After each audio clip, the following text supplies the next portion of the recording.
What's a company secret you can finally spill now that you don't work there anymore?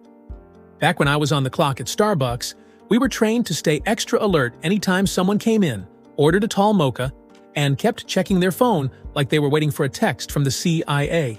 That was our unofficial red flag, because mystery shoppers loved that drink, tall mocha, and they almost always acted a little suspiciously focused on their phone. These secret evaluators would grade us on everything: speed, taste, the way we made the drink, and how friendly or upbeat we came across. And if we nailed it, boom, employee perks, free stuff, recognition, sometimes even bonuses.